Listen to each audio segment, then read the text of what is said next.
Putin, peace offers shared with Israel and Iran. Moscow hasn't abandoned Tehran. Russian president warns of further land grabs in Ukraine while brokering behind the scenes in Middle East conflict. June 21, 2025, Moscow, by your name.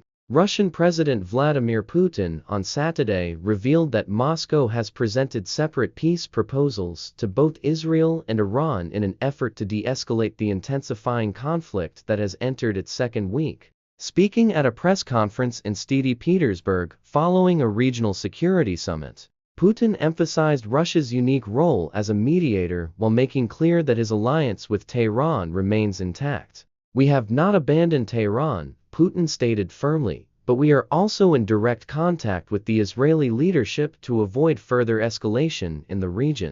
The Russian president said that Israeli Prime Minister Benjamin Netanyahu had given personal assurances that Russian personnel stationed at the Russian-built Bushehr nuclear reactor in southern Iran would not be harmed in any future Israeli military operations. Russia's dual strategy.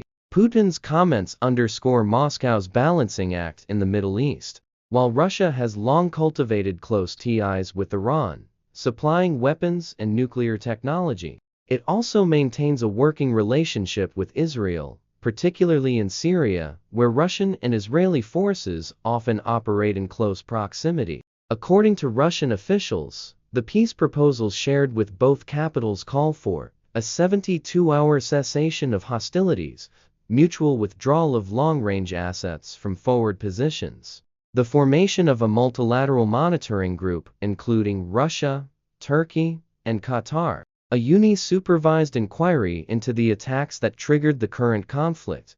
There has been no official response from either Israel or Iran, though early signals suggest skepticism. A senior Israeli defense source called the proposals naive, while an Iranian diplomat in Moscow welcomed the effort but insisted any deal must include a guarantee against future Zionist aggression. Putin links foreign policy to Ukraine war. Despite his peacemaker posture in the Middle East, Putin used the same press conference to issue a new threat toward Ukraine, signaling that Russia may seize more territory in the country's eastern regions. Accusing Kyiv of violating the terms of the so-called Spring Armistice, Putin claimed, "If Ukraine continues to act recklessly, we will be forced to take additional land to ensure our security." He offered no details on the specific territories in question, but Ukrainian military sources have warned of increased Russian troop concentrations near Kharkov and Zaporizhzhia.